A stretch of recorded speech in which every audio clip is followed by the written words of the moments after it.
as if Luffy's supposed to care about that. Hello people, so welcome to our review of One Piece chapter 1041, titled Komurasaki. After 2 weeks we finally got chapter 141, and straight into the cover page, which there's a few interesting tidbits here to go over. First off, the fact that Pudding is beat the hell out of Yanji and Niji is kind of cool from a character standpoint. The caption reads, obviously for bullying Sanji, because if you remember and if you look closely, they're both having the same facial expression Sanji had after the siblings beat him up back in Whole Cake Island.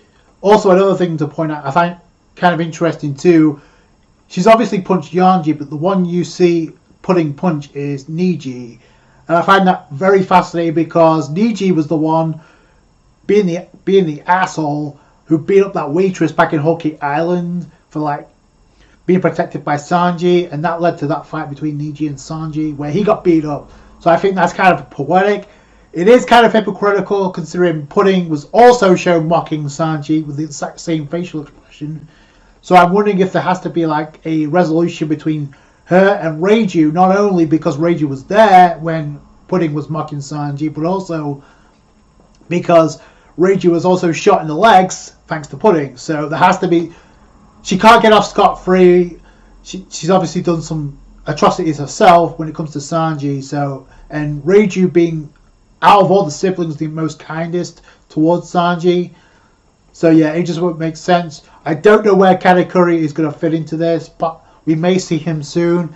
Interesting character moment, and the fact that Pudding is showing this much emotion, it goes back to what I said at the end of Whole Cake Island, that Sanji and Pudding are not done in the story. There's going to be a reunion. I don't know how that reunion is going to come about, whether Pudding gets captured or something else. But yeah, there's definitely more in the works for Sanji and Pudding and their development. Otherwise, why show this at all? Because we got the whole thing with Pound, right? And we wonder where that was going to pay off with Chiffon and Lola and having that reunion all tied up. Where that's going to lead is probably going to lead to another reunion between Lola and Nami, possibly. Also, I'm pretty sure we have to get their response to Big Mom's defeat, because I think this chapter pretty much confirmed. Sorry to Big Mom fans, there's not going to be any do-overs with Big Mom getting up and finishing things with Kid and Law. That's just not going to happen. We start off the chapter, which I initially thought we were going to get some huge juicy details when it comes to like Zunisha and the connection with Joy Boy and White and who punished Zunisha. Could it have been the world government? Nope. Oda decides that's way too endgame territory spoilers. It's too early for that, so he cuts that off. Momonosuke say to Yamato, hey, I spoke with Zunisha, but I still don't have the whole picture, so that's kind of convenient. Also kind of convenient, Oden's journal and the fact that some pages were removed. Possibly, obviously, the pages were from when Oden and Roger, why they laughed at the final island, Laughdale. So how convenient that is. So yeah, that's endgame spoiler territory, so Oda's not going to reveal that just yet, even though he's revealed a lot in Wano. A lot of speculation because of what Big Mom said in the previous chapter, that possibly part of the One Piece is in Wano. We'll have to wait and see about that. Another interesting tidbit in this scene with Zunisha, if you look below, you can clearly see the warships and they're not decimated yet. So I find that very fascinating that the last time we saw Zunisha and the warships, he cut away. If they were far out on those ships, it wouldn't have been a big deal, and I think he would have shown them getting dismantled. So I think he's keeping up the suspense of whether or not somebody, maybe a member of CP0 in the form of Rob Lucci, or possibly an admiral, are on those warships, possibly. So I think Oda's kind of trying to keep up the suspense. We'll have to wait and see pretty soon if there is another oncoming threat. There's a bit of a conflict with Momonosuke because of what he's read in the journal. We don't get to know what that is, but because Oden wanted the Scabbards to open up the borders to Wano, and considering what was in that journal, Oden, and this may be because Momonosuke his age has been changed thanks to Shinobu, but he's like, I'm not as wise as he was, and I think about the danger of Wano, and it makes me want to not open the borders to Wano. So there's a conflict there. He doesn't want to open the borders to Wano because it will cause more problems. There's obviously some dark history we don't know about when it comes to like Wano and the government, possibly from 800 years ago. That seems to be like the timeline of a lot of things that went wrong. But yeah, that's very interesting, especially when Oden mentioned something about this before he was executed to Kaido and Orochi, and the Scabbards were there to hear this. The Scabbards want the borders of Wano to open. Momonosuke doesn't, but because that's a form of oppression, I think that's going to be up to Luffy to kind of resolve that. Also, with what Yamato's identity and what Yamato's goal and aspiration, Yamato's dream is, after this is all concluded, Luffy's going to be the one to like open up the eyes to both of them. I don't know if Yamato's going to join the crew.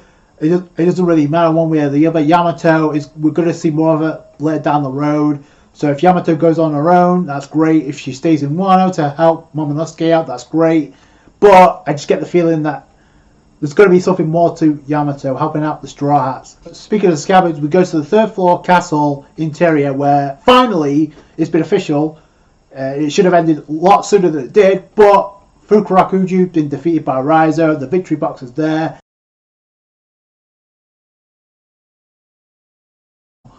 And in comes Jinbei, which is kind of cool. And then we go to like the second floor treasury room with Orochi and Komurasaki, aka Hiyori. And finally, we get the scope of what Hiyori is up to, what her plan is. So Orochi breaks free from his illusion, or his illusion, and he gets triggered because Fukurakuju has been defeated, and he doesn't know about it because he's like, he better not have escaped on his own. And he's talking about the ghost of Kandra, the Kanzanbo, whatever happened to that, he doesn't know. And I think it's poetic that the song that Hiyori starts playing is Moon Princess, because that leads to like, okay, the beginning of the reveal of the identity of Komurasaki to being revealed to Orochi. And just as like Orochi's getting triggered by this, it's like, it's not the time for music. In comes a part of the roof that actually crushes him. Now, this is where I got to give Hiyori a lot of credit, because she was smart enough to like not only set up Orochi, but also to like have a sea stone nail pinned to Orochi without him noticing. That was pretty smart. And then you have obviously the music playing, and then Hiyori's like, oh, and Orochi's like, I thought you loved me, and Hiyori's like, the cat's out of the bag. Love you, don't be ridiculous. I have no affection towards you. Moon Princess is your favorite song. It was also his. My father, Kozuki Oda. I'm glad Oda added more to like Hiyori and Orochi and settling that whole ordeal. Then we go to Izo, and this is like 50-50 here, because we see Izo like, Kiku, live on. He shoots the Cypher Pole agent Maha, and then gets shot himself, assumingly taking each other out. We don't really know for sure. See, the other Cypher Pole agent is pissed by this, because like, oh, you meant to take us down with you the entire time. And he's obviously taking some damage too. Just considering the fact that the shape that Izo's in, that's kind of an impressive feat. Robin said these guys are no joke. They're not scrubs.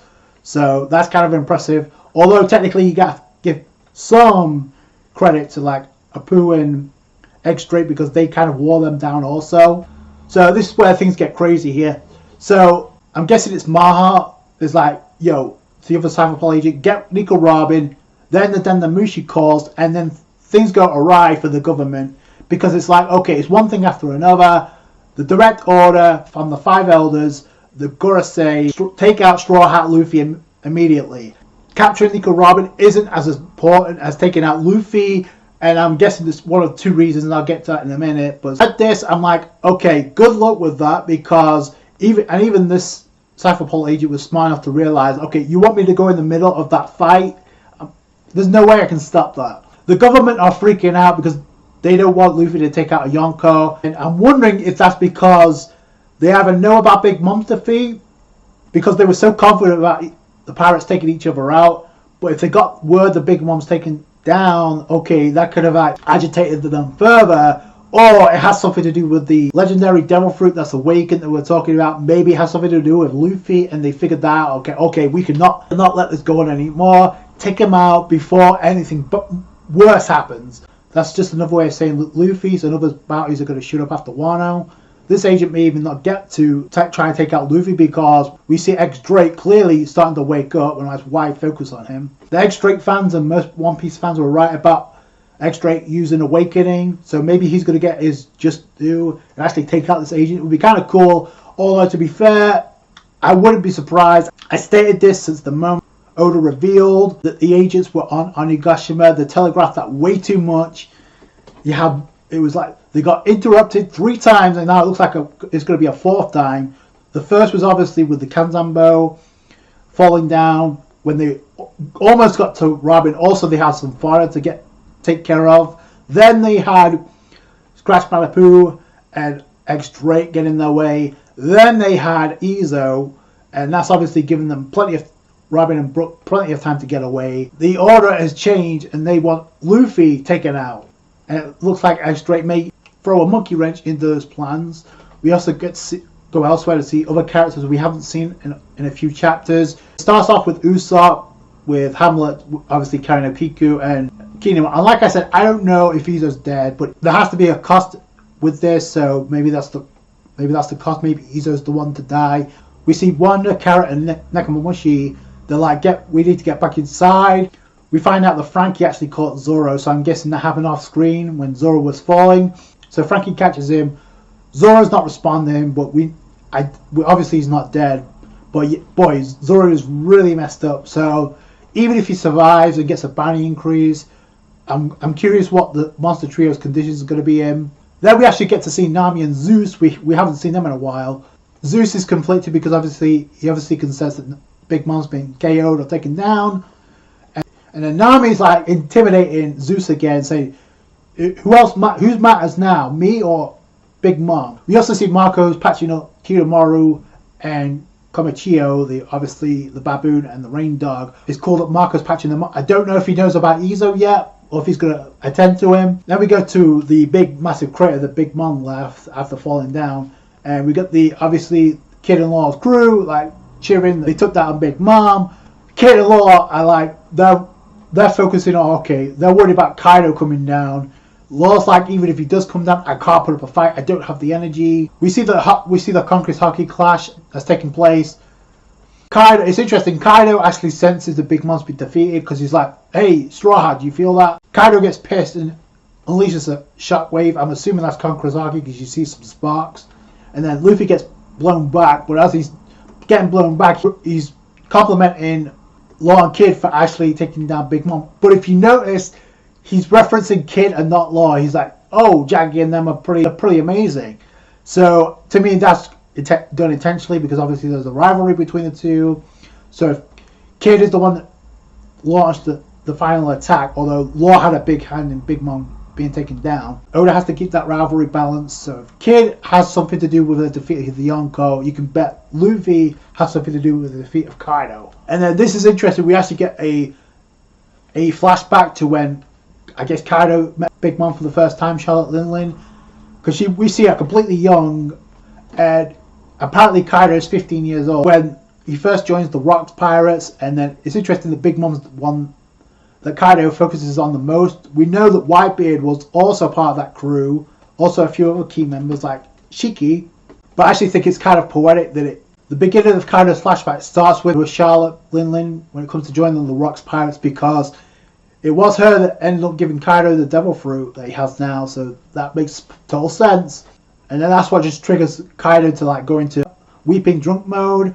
And then I love Luffy for this because first off, Kaido's like, how could I let this happen? We swore that we'd help each other get the One Piece. Luffy comes in with Gear 4 Snake Man. He's all about that business, right? Comes in with Gear 4 Snake Man, Gama Gama no Hydra, nails Kaido. I'm assuming there's Conqueror's Hockey on that punch. And then Luffy has a pretty good quote here. It's like, don't talk to me about your dreams. Your dreams made the people of this country starve. So I'm glad like the animosity he hasn't lessened down. Like, okay, Kaido respects Luffy, and somewhat Luffy I kind of like acknowledges Kaido and he's having fun with this fight, but there's some seriousness to go with this fight. So I'm glad Oda is touching on that to like wrap this bad boy up. Very interesting chapter. I don't know if we're going to continue with Kaido versus Luffy after this, or if we're going to get to Kaido's flashback. Whatever, I think we have to kind of wrap up Orochi versus Hiyori, unless that's been wrapped up already. It's a good chapter to come back to, and we're closer and closer to getting to that finale of Wano that Oda was hyping up. That's going to do it for you guys. Thank you so much for watching. Like the review if you did it, a thumbs up, I appreciate that. Subscribe to have more One Piece. Catch you guys later. Thanks guys. Bye.